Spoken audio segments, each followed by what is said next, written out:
नमस्कार दोस्तों, आपका अपना चैनल के YouTube प्लेटफॉर्म पर आपका तहे दिल से स्वागत।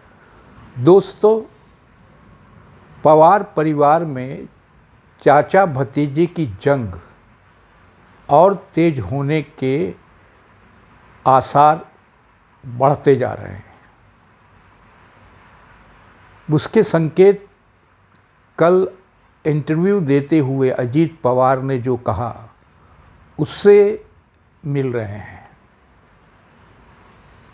दादा ने साफ कहा कि भाई, जो काम प्रधानमंत्री नरेंद्र मोदी ने भारतीय जनता पार्टी के लिए किया है वो और कोई नेता नहीं कर पाया।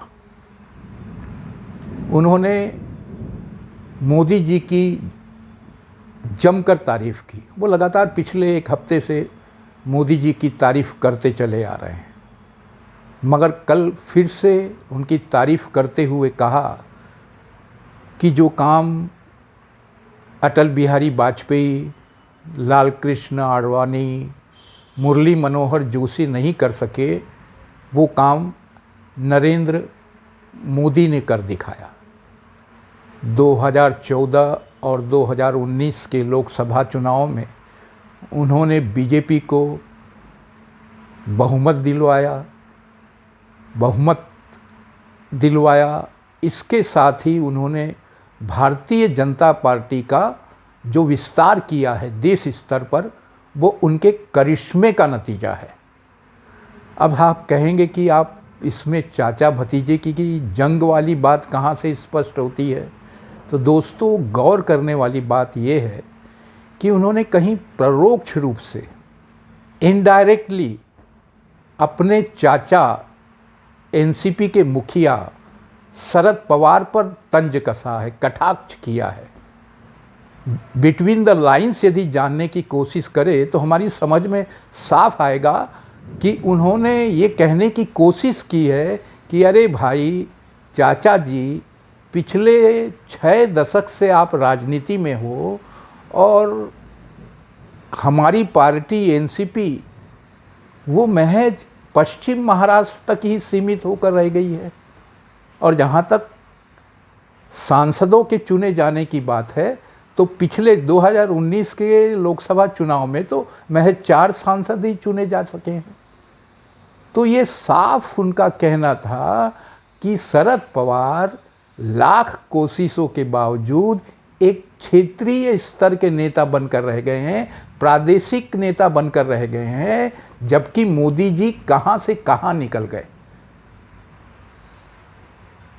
महाराष्ट्र में भी शरद पवार के लिए, पूरे महाराष्ट्र में अपने लिए शरद पवार ने कभी कोई पार्टीगत अनुकूल स्थितियां नहीं बनाई, नहीं बना पाए, ऐसा कोई करिश्मा भी नहीं कर पाए। वो सारे जीवन, मैं कह रहा हूँ, उन्होंने नहीं कहा, अजीत पवार ने, मेरे अनुसार सारा जीवन शरद पवार जोड़ तोड़ की ही राजनीति करते रहे।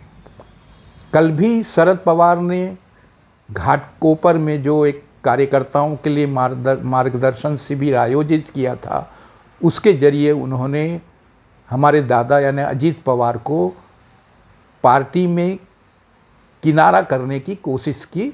उन्हें उस मार्गदर्शन शिविर में आमंत्रित नहीं किया गया था।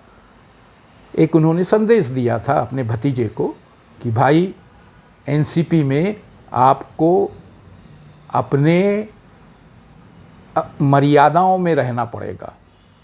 मैंने कहने का आशय कि शरद पवार के हाथ के नीचे ही रहना पड़ेगा। और उस शिविर में अपने संबोधन में अजीत पवार ने नरेंद्र मोदी पर कटाक्ष किया था, तंज कसा था, उन पर प्रहार किया था। उनका कहना था, शरद पवार साहब का, अपने संबोधन में कि मोदी जी सीबीआई और ईडी का इस कदर दुरुपयोग कर रही है कि स्थितियां यहाँ तक आ गई है कि यदि 2 बच्चों में आपस में लड़ाई भी होती है तो वहाँ ईडी पहुँच जाएगी।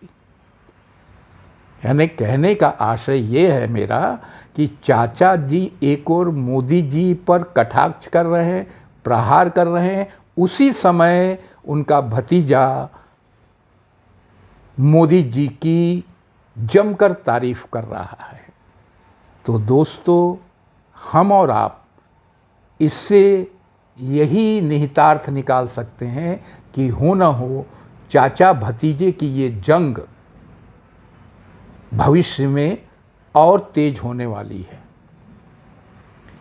तो दोस्तों, आपको याद होगा कि चाचा भतीजे की एक और जंग हुई थी महाराष्ट्र में ही हुई थी, बाला साहब ठाकरे के दौर में, जब बाला साहब ठाकरे जीवित थे। तो बाला साहब ठाकरे का हालांकि अपने भतीजे राज ठाकरे के प्रति लगाव काफ़ी था, मगर जब बात अपने विरासत के सौंपने की आई तो उनका झुकाव अपने बेटे उद्धव ठाकरे की ओर हो गया। इससे राज ठाकरे के मन में खटास पैदा हो गई। तो दोस्तों, आपको ज्ञात ही है कि चाचा भतीजे के उस संघर्ष में भतीजे की ही हार हुई थी, यानी राज ठाकरे की ही हार हुई थी। उनको शिवसेना छोड़कर अपनी पार्टी बनानी पड़ी, महाराष्ट्र नवनिर्माण सेना, और बाला साहब ठाकरे ने चूँकि शिवसेना की जिम्मेदारी अपने बेटे उद्धव ठाकरे को सौंप दी थी।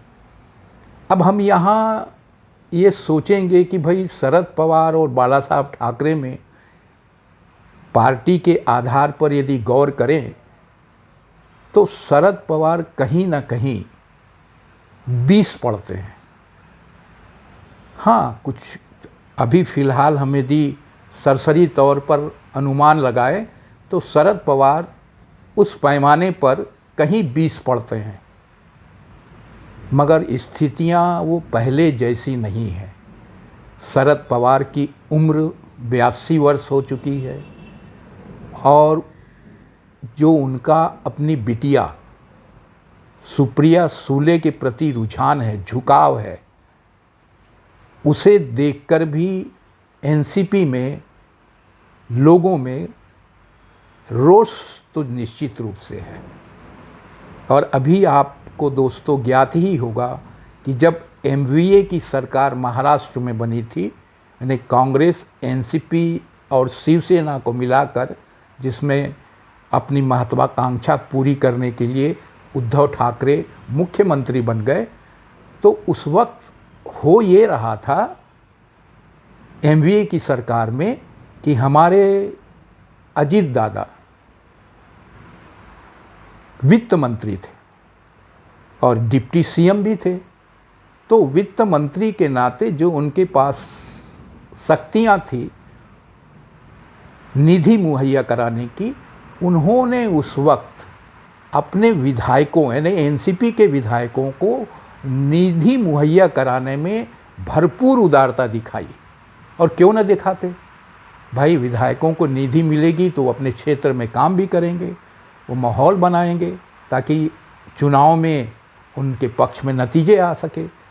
और क्या हुआ कि शिवसेना के विधायकों की पूरी तरह से उपेक्षा की जा रही थी, मगर हमारे उद्धव ठाकरे साहब तो मुख्यमंत्री के नशे में चूर थे। वो तो ना अपने विधायकों की सुनते थे और न ही अपने मंत्रियों की सुनते थे। तो उन विधायकों को निधि नहीं मिलने से उनमें भारी नाराज़गी व्याप्त थी और फिर उसी नाराज़गी का अंततः अंजाम ये हुआ कि विधायक 2/3 विधायक उद्धव ठाकरे को छोड़कर एकनाथ शिंदे के साथ मिल गए और अलग से पार्टी बना, शिवसेना को अपने कब्जे में ले लिया, चुनाव निशान भी ले लिया और भारतीय जनता पार्टी के साथ मिलकर अपनी सरकार भी बना ली। वो सरकार पिछले 9-10 महीनों से बाकायदा चल रही है। और चूँकि उन्होंने वो सरकार इस आधार पर बनाई कि भाई हमने चुनाव ही युति के रूप में लड़ा था, न कि हमने कांग्रेस और एनसीपी के साथ मिलकर चुनाव लड़ा था, जो कि उद्धव ठाकरे ने उनके साथ गठबंधन करके अपनी ही नीतियों को पैरों तले रौंद दिया था। तो दोस्तों, इस तरह हम ये भी मान सकते हैं कि जो विधायक अभी कल के सम्मेलन में या किसी और जगह शरद पवार के साथ नज़र आ रहे हैं, मगर भीतर ही भीतर पार्टी में असंतोष साफ है।